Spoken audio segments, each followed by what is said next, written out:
Radio J. Les rendez-vous de la Viso. Lise Gutmann. Radio J. Lia Cavalion, bonjour. Bonjour Lise. Alors, merci d'être avec nous ce matin. Vous faites partie de la section Viso à Vive, les jeunes femmes actives de la Viso, que je suis toujours si heureuse de recevoir. Alors, il me semble qu'aujourd'hui, nous avons le plaisir d'accueillir une véritable icône de la vente, la papesse du sujet. Je vous laisse nous la présenter. Merci beaucoup. Alors, elle ouvrira le nouveau cycle de conférences Viso à Vive sur le développement personnel. Car oui, Viso à Vive, telle une super-héroïne pour femmes actives, alors sans la cape, bien sûr, va vous faire plonger dans un premier thème qui fait souvent grincer des dents. Savoir se vendre. Ah, au secours! Oui, mesdames, vous avez bien entendu. Alors, ça peut faire rougir, mais c'est essentiel dans le monde professionnel aujourd'hui.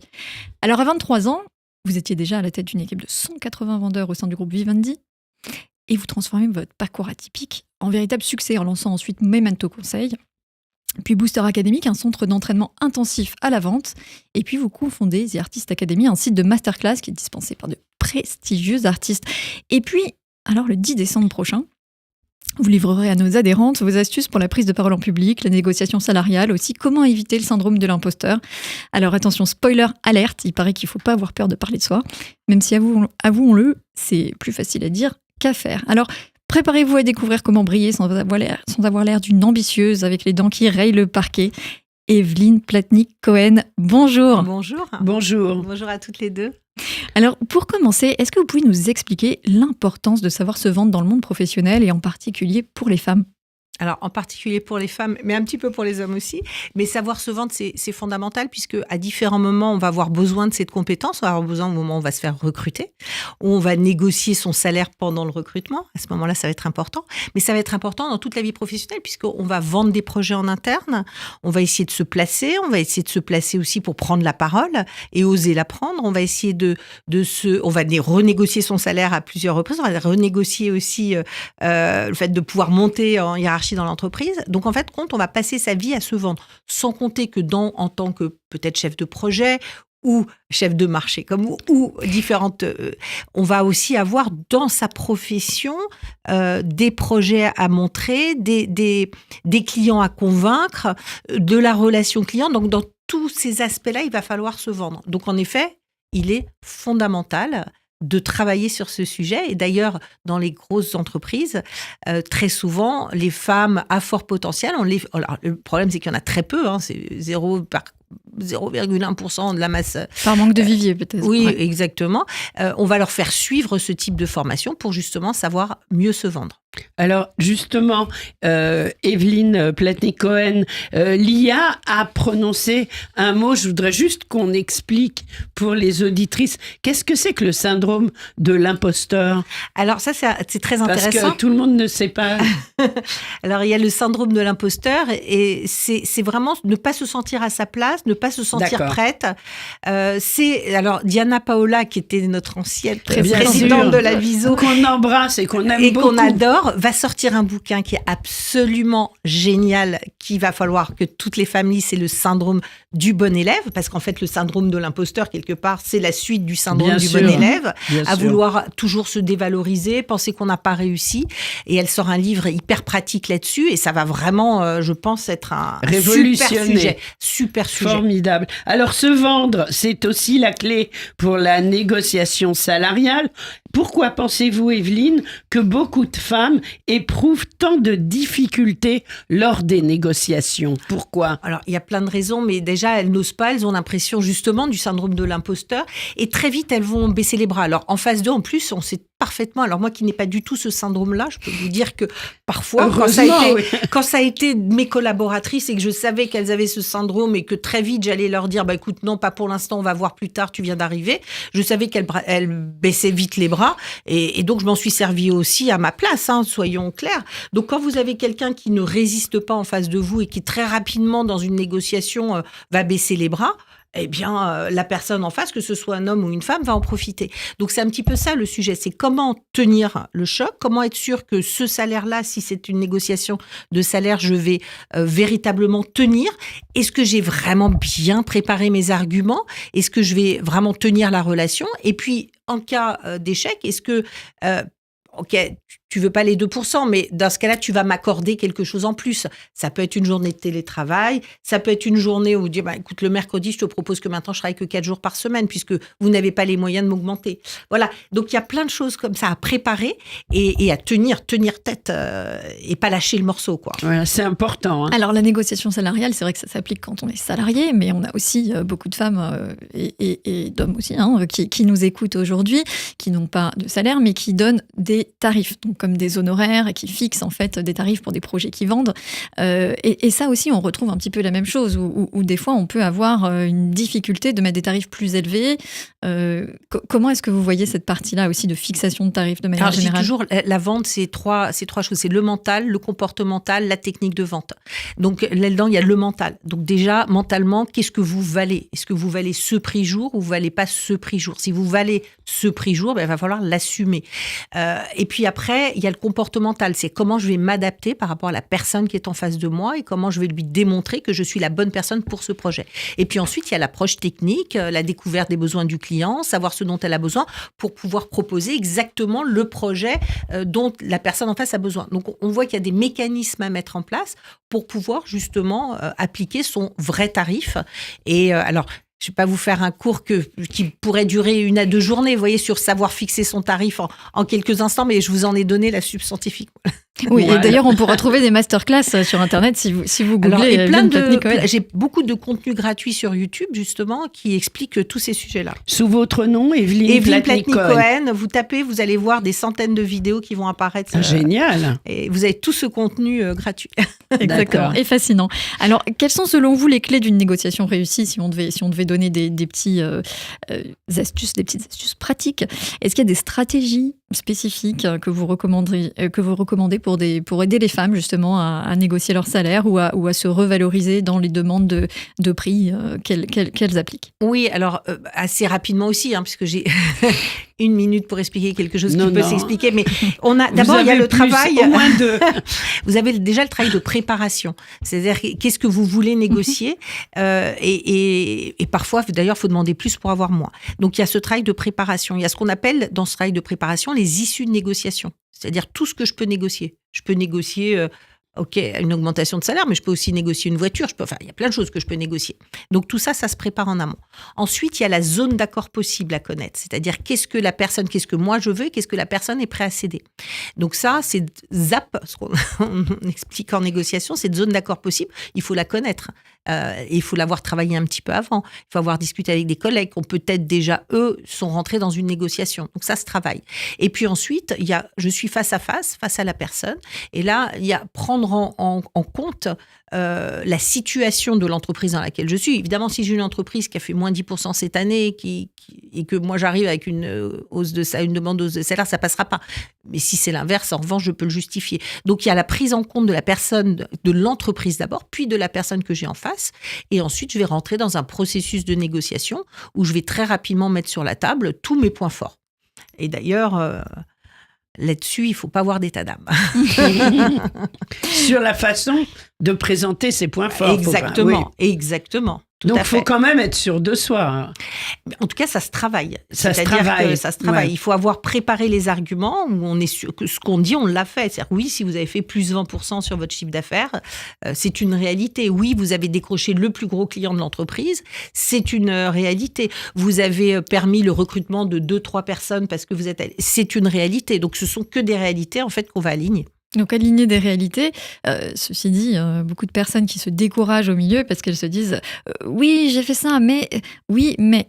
Donc, voilà. Et là encore, on en parlait tout à l'heure, le syndrome de l'imposteur revient. Donc, d'un point de vue pratique, est-ce que aussi on a quelques petits conseils ou stratégies pour se débarrasser de ce syndrome de l'imposteur qui est très important, malheureusement? Oui, alors c'est vrai que dans beaucoup d'entreprises, ça se travaille aussi avec des coachs, donc n'hésitez pas aussi, quand vous êtes à un certain niveau, demander des coachs, parce que ça se travaille. Et puis les coachs, aujourd'hui, il y en a beaucoup sur le marché qui vous permettent de travailler ça.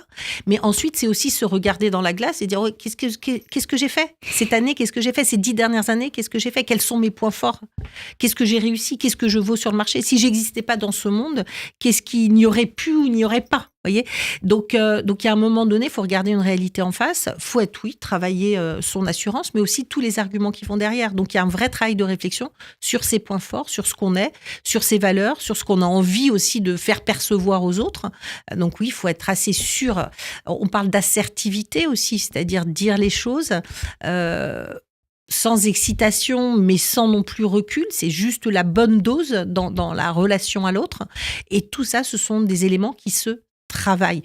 On perçoit très rapidement, d'ailleurs, chez des jeunes filles, même à l'école, vos filles qui ont peut-être entre 5 et 20 ans, on perçoit déjà parfois ce manque d'assertivité. Et ça se travaille. C'est un travail qu'il faut faire avec nos filles très, très jeunes. Mettre en leur place donner confiance pour qu'elles aient confiance en elles-mêmes. Exactement, Oui. exactement. Et pas ne parler que des notes, mais aussi des efforts que l'on a fait pour y arriver. Les Bien laisser sûr. prendre la parole, ça peut aussi être dans le cadre d'événements familiaux, laisser prendre la parole en public. Alors c'est marrant parce que c'est justement ce sur quoi on va embrayer, l'assertivité. Ça se travaille. Et quand on veut aussi montrer sa valeur, eh bien, arrive le moment quand on est en entreprise ou pas en entreprise forcément, mais on a besoin de se présenter devant du monde et donc parler en public. Et ça, c'est quelque chose qui fait peur, terriblement peur, de prendre la parole, de prendre un micro devant beaucoup de personnes. Donc, les Anglais, ils ont cette petite expression que j'aime bien qui dit « fake it till you make it », autrement dit fais semblant jusqu'à ce que tu y arrives vraiment. Alors là aussi, est-ce que vous avez des petites techniques spécifiques pour parvenir à cette confiance dans l'assertivité pour la prise de parole en public ? Alors, quelques petites techniques aussi rapides. Déjà, quand on doit prendre la parole, il faut savoir devant qui on la prend et qu'est-ce qu'on a à dire. Et même quand vous êtes dans une interview comme aujourd'hui, vous m'avez fait passer une partie de vos questions, j'ai réfléchi aux angles que j'allais faire, mais j'ai fait un travail de préparation. Je me suis pas dit, mais attendez, à l'âge que j'ai, c'est bon, les questions, je les connais par cœur. Non, je me suis dit, quel angle j'allais donner aux différentes réponses. Donc déjà, il faut arriver, moi je me souviendrai toute ma vie, Sophie Marceau qui arrive, alors je crois que c'était au César ou à Cannes. Totalement pas préparée. Et totalement pas préparée en disant, je suis Sophie Marceau, j'arrive, mais regardez, tapez Sophie Marceau, Cannes, vous allez voir. Oui. Elle arrive, il n'y a pas un mot qui sort de sa bouche parce qu'elle pensait qu'en arrivant sur scène, tout arriverait naturellement. Elle n'avait pas préparé son discours. Donc déjà, pas de préparation, c'est mort. Donc ça, c'est la première chose. Ensuite, quand j'arrive sur une scène, que je sois assis ou debout, il y a ce qu'on appelle l'ancrage. Donc c'est être bien ancré dans ses jambes, bien ancré dans son fauteuil si on est dans son fauteuil. Donc ça aussi, ça se travaille. Et puis ensuite, oubliez tout ce qu'il y a autour de vous. Fixez une personne si vous êtes face à 10 000 personnes, ou à 1000, ou même à 50. Et puis, allez-y, faites-vous plaisir. Alors moi, la première recommandation, mais c'est faites-vous plaisir. Vous avez des choses à dire, vous avez préparé votre discours, vous l'avez anglais de façon originale par rapport à ce que vous êtes, et donc faites-vous plaisir à ce moment-là. Après, il y a des dizaines, il y a des centaines de techniques de prise de parole en public, encore une fois, qui seraient compliquées de donner en quelques minutes, mais déjà, avec ces 3 points-là, c'est les 3 piliers principaux pour la prise de parole. Et puis, imaginez aussi peut-être qu'on nous attend.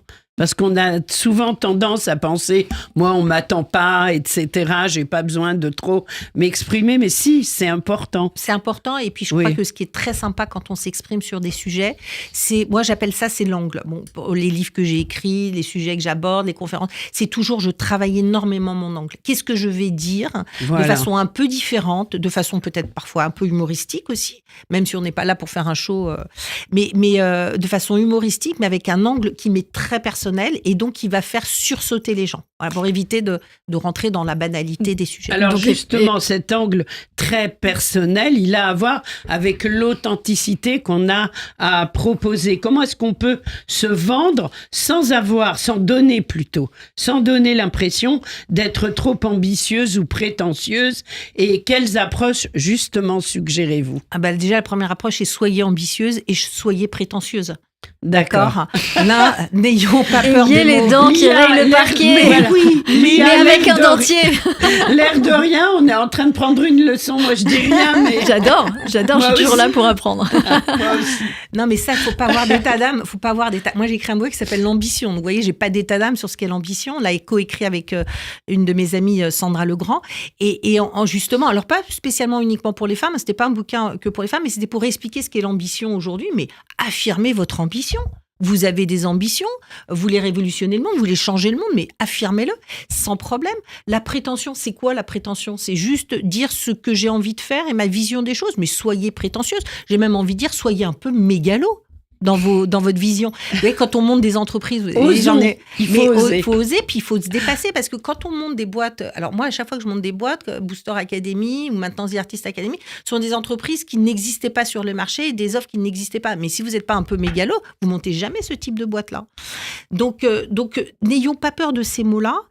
Affirmons ce dont on a envie, regardons les gens avec l'envie de les dévorer gentiment, hein, bien évidemment, sans marcher sur personne, mais dévorons le monde, affirmons-nous, voilà, sans aucun état d'âme. Donc l'authenticité, c'est ça, je suis authentique parce que je suis ambitieuse et prétentieuse quelque part. Exactement. Authentique en restant intègre. Oui. Donc ce qui est marrant, c'est que finalement, on a toujours aussi cette préconception de la réussite où on se dit un tel a réussi, c'est super, quand il parle en public, c'est hyper naturel. Mais en fait, ce que vous nous dites, c'est déconstruisez ça parce que, il faut se donner les moyens de rêver, grand, et 2, il faut aussi, quand on se donne les moyens de rêver, ça veut dire se préparer, il n'y a rien de naturel, tout est un exercice qui se fait, se refait, qui se refait. Quand vous voyez toutes ces personnes qui passent, qui font des shows, des chefs d'entreprise ou d'autres, hein, dites-vous que rien n'arrive naturellement, que tout a été extrêmement travaillé quand ils sont sur scène, ou quand même ils sont face à une radio, qui sont en train d'expliquer quelles sont leurs ambitions, etc. Il y a un très gros travail de préparation. Et donc, et en plus, sachez que ces gens-là, vous les voyez réussir, mais posez-leur 2-3 questions, vous allez voir que derrière, il y a un certain nombre d'échecs. Et ça n'a jamais été facile pour personne. Donc, bien sûr. Le fait de dire, oui, non, mais lui, il a tout pour lui, elle a tout pour elle, ça n'existe pas en réalité. Alors, je disais une citation que j'aimais bien il n'y a pas longtemps, c'est « L'échec est une réussite qui n'a pas marché ».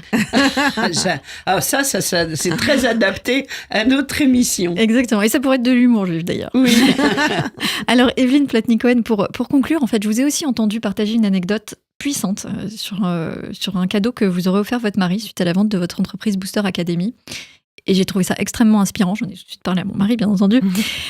C'est sur une histoire, c'est une histoire en fait que vous racontez qui souligne surtout pour vous l'importance de la vision, de la dynamique de couple dans la réussite. Est-ce que vous pouvez partager ça avec nos auditeurs? Oui, alors ce que j'ai voulu dénoncer, d'abord, je vais commencer par le négatif, mais ce que j'ai voulu dénoncer, c'est tous ces hommes qui, à un moment donné, vendaient leur boîte, gagnaient beaucoup d'argent et souvent, à un moment donné, divorçaient et disaient mais moi, c'est mon argent, c'est ma boîte, je vois pas pourquoi elle va avoir quelque chose. Et ça m'a toujours... Et c'était un peu la question que cette personne me posait, c'était un peu dire, mais attends, c'est ta boîte, c'est ton argent. Et je dis non, moi j'ai monté ça à 2. Alors mon mari est entrepreneur aussi, bon, pas fait la même chose que moi, c'est lui qui a amené les enfants à l'école.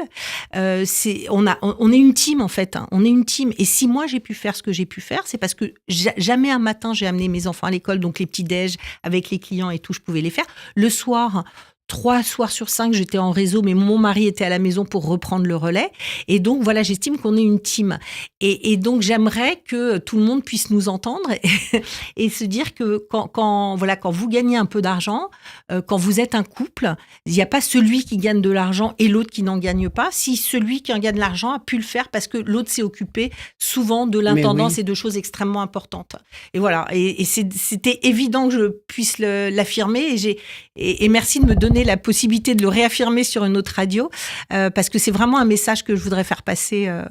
Voilà, ça fait partie de mes valeurs. Et je vous remercie parce que c'est souvent des questions qui font débat, même dans des discussions. Alors, c'est pas forcément avec une réussite ultime et une vente de boîte, mais c'est souvent aussi des différences de qu'est-ce qu'on ramène dans le foyer entre un qui réussit, l'autre qui a fait plus de concessions.